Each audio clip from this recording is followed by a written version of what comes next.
pakai masker, dan kamu dia pakai masker. Iya.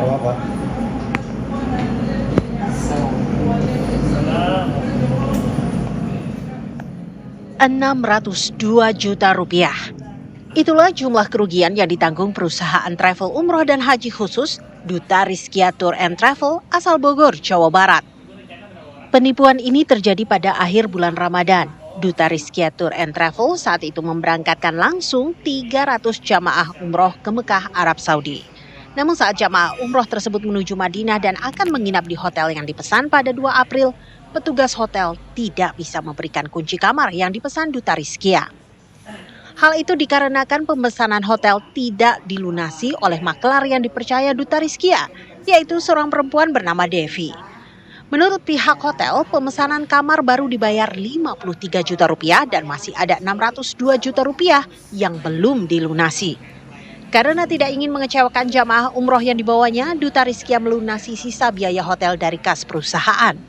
Ya, jadi kemarin pada saat keberangkatan 2 hari sebelum geser ke Madinah, jamaah dapat informasi dari broker kami bahwa hotelnya belum dibayarkan. Jadi malaman takbir itu kami dapat kabar pembayaran belum lunas gitu ya. Sementara 300 jamaah bisa dibayarkan pada saat itu, bagaimana kami harus melunasi dan uangnya cukup besar, hampir 602 juta yang harus kita tutup saat itu. Nah, pokoknya lumayan lah stres gitu ya, psikologis terganggu, dan ya alhamdulillah sih semua mungkin ujian buat kami untuk menutup semua kewajiban kami. Ya, kenapa Pak bisa terjadi begitu, kenapa? Nah, itu kekelelahan kami. Memang harusnya pembayaran ini langsung ke hotel, ke rekening hotel ya. Ini karena sudah kerjasama, udah hampir 2 tahun dengan brokernya. Ternyata mungkin ada peluang dan ada kebutuhan, saya transfer ke rekening broker, ternyata tidak dibayarkan ke hotelnya gitu ya.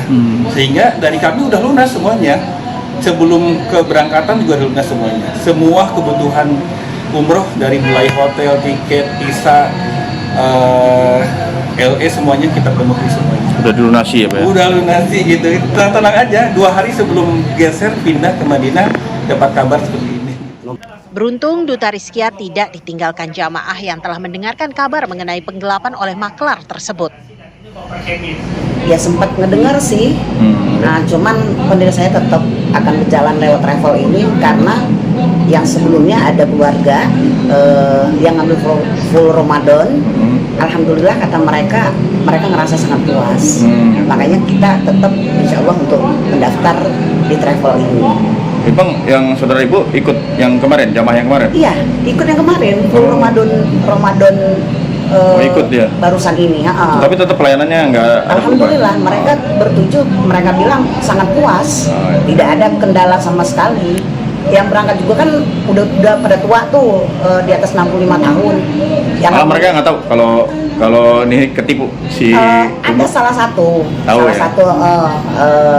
ya tapi dia tidak membahas lagi masalah itu, dia selalu menceritakan kesenangan dia, kepuasan dia gitu saat di sana. Hingga saat ini tidak ada itikat baik dari Devi untuk mempertanggungjawabkan uang 600 juta lebih yang dibawanya kabur. Karena itulah Duta Rizkia melaporkannya ke Mapol Resta Bogor dalam dugaan penggelapan uang biaya hotel. Dari Bogor, Jawa Barat, Usep Saripudin, TV One mengabarkan.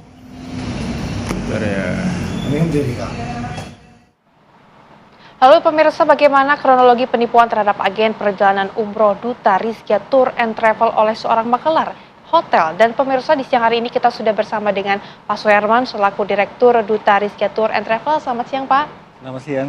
Hadir juga bersama dengan kita Wakil Ketua Bidang Hukum Himpunan Penyelenggara Umroh dan Haji, Ibu Suwartini. Selamat siang Bu. Oke, mungkin kita akan ke Pak Soerman terlebih dahulu. Pak, ini awal mula kasus ini kemudian terbongkar ini seperti apa, mungkin bisa diceritakan? Awal mulanya malam takbir saya menerima WA dari pelaku bahwa hotel yang di Madinah yang akan kita tempati belum terbayar lunas gitu. Okay. Tanggal 31 malam takbir jam 1:30 dini hari. Waktu itu saya menyesali, dan yang saya hadirkan bagaimana penyelamatan jamaah ya, karena kurang lebih 300 jamaah saat itu ada di Kota Suci Mekah. Tanggal 2-nya baru mau bergeser ke Madinah. Itu pada saat itu kita rundingan dengan keluarga, dengan ibu. Kebetulan istri saya juga lagi ikut umroh di Mekah gitu ya. Jadi merasakan bagaimana kalau hotel di Madinah itu tidak kita tutup. Nah, alhamdulillah sih Bu ya, berkat pertolongan Allah, semua kewajiban ke hotel yang di Madinah bisa kita tutup. Kekurangannya 602 juta, lumayan. Lumayan sekali ya Pak jumlahnya. Tapi Pak, ini mengapa kemudian memilih untuk melakukan dari yang tadi ya, dari broker, mengapa tidak langsung untuk menghubungi hotel yang ada di sana aja Pak? Ya, kebetulan bermuamalah dengan beliau ini udah mau 2 tahun ya Bu ya. Selama ini sih baik dan amanah gitu ya. Saya juga nggak habis pikir, mungkin yang namanya manusia itu berubah, ada kesempatan, ada kebutuhan, sehingga dia pakai uang yang harusnya disetorkan ke hotel, dia pakai untuk kebutuhan dia sendiri gitu. Oke, berarti sebenarnya saya sudah 2 sangat tahun ya? Gimana? Sudah 2 tahun langganan begitu bersama dengan broker mau ini? 2 tahun. Mau 2 tahun. Iya. Tapi kejadian pahit terjadi begitu ya Pak Suherman. Saya mau ke Bu Tini. Bu Tini, kalau tadi makelar disampaikan oleh Pak Suherman, sebenarnya dari Himpu sendiri sudah pernah mendengar hal ini. Apakah pernah terjadi penipuan yang sama? Ya, terima kasih ya. Ya. Sebetulnya di dalam anggota kami sendiri itu pernah ada kasus juga terjadi gitu kan. Jadi biasanya para pemain ini di momen high season itu memanfaatkan momen. Karena memang kondisi padat dan lain sebagainya. Untuk itu kami dari Himpuh sebetulnya memang mengedukasi dan menghimbau anggota itu untuk lebih aman. Itu adalah direct booking ke hotel gitu kan. Karena apa? Dari satu sisi kita pasti akan lebih safety. Ketersediaan kamar betul ada atau tidak. Terus yang kedua, apabila terjadi ternyata dari situ sudah akan kelihatan kalau memang full atau apa kan kita sudah tahu gitu kan. Terus yang kedua, kejadian yang dialami oleh beliau sebetulnya ini adalah boleh dibilang ya kecelakaan ya, karena memang satu melalui broker dan bukan company.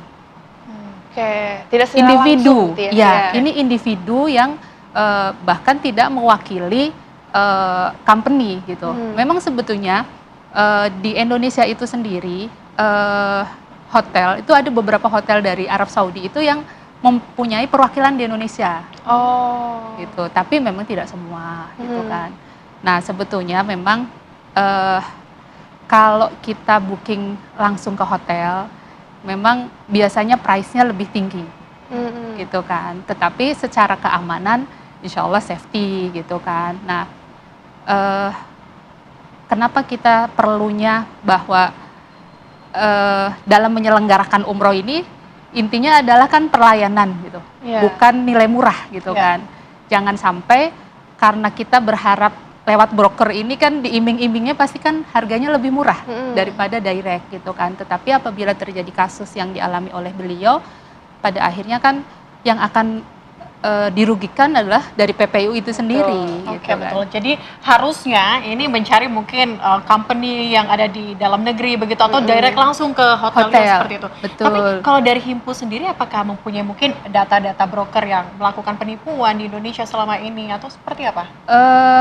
Kami ada, tetapi memang travel Saudi yang berada di Indonesia, mempunyai perwakilan di Indonesia, itu kan kita juga mempunyai track record. Jadi kami sendiri juga mengedukasi kepada anggota untuk bermuamalah atau bertransaksi itu ya harus berhati-hati, gitu kan. Kami biasanya di asosiasi itu kan ada momen misalkan kita ada musyawarah kerja, biasanya kita ada khidmat, kita bekerja sama juga dengan para wholesaler hotel itu untuk melakukan kerjasama dengan asosiasi. Untuk itu kan berarti yang melakukan pembackupan adalah asosiasi. Oke. Oke, baik, mungkin kita akan ke Pak Suherman lagi. Pak Suherman, ini sudah setelah kejadian ini apakah sudah ada komunikasi dengan pelaku, Pak?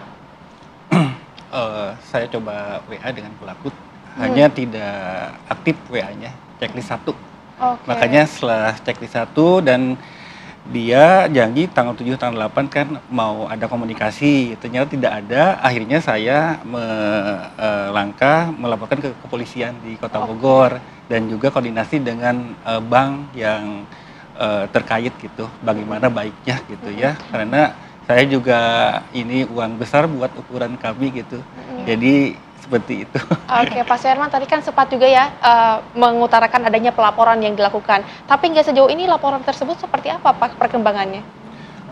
Belum ada penunjukan karena baru tanggal 10 kemarin juga laporannya diterima dari kepolisian Kota Bogor gitu. Oke. Jadi mudah-mudahan dengan adanya ini bisa ngepush gitu. Oke. Bisa di Bisa segera terselesaikan eksekusi ya. lah. Betul ya, Betul Pak ya. sekali. Karena ini juga merugikan sekitar ratusan juta rupiah. Betul. Dan semoga dengan dialog kita hari ini ya, Rehana, Betul. nantinya ke depannya hal-hal serupa tidak lagi terjadi, para broker tidak lagi melakukan hal-hal tersebut dan merugikan. Dan semoga juga Betul. ditemukan titik terangnya ya. Terima kasih banyak. Terima kasih Pak Suherman, terima kasih Sama-sama, juga terima Bu. kasih. Sebetulnya Tini, saya ingin Bu Tini. ada sedikit statement. Oh, boleh, Singkat Bu, saja singkat Bu, saja. karena waktu Ya. kita yang terbatas. Bu. Umroh ini sebetulnya resikonya besar, resikonya tinggi. Untuk itu, karena ini terjadi oleh PPIU resmi, yang jelas PPIU resmi ini pasti bertanggung jawab. Oke, baik. Apa kabarnya apabila itu dilakukan oleh oknum yang mengatasnamakan PPIU? Karena saat ini kan sebetulnya pemerintah sedang upaya untuk melakukan revisi Undang-Undang Nomor 8 Tahun 2019. Baik. Jadi harapan kita umroh mandiri itu tidak dilegalkan. Oke, baik. Baik. Terima Amin, kasih amin. Bu Tini, Dilegalkan. terima kasih Pak Herman sekali Sama-sama, lagi. terima kasih.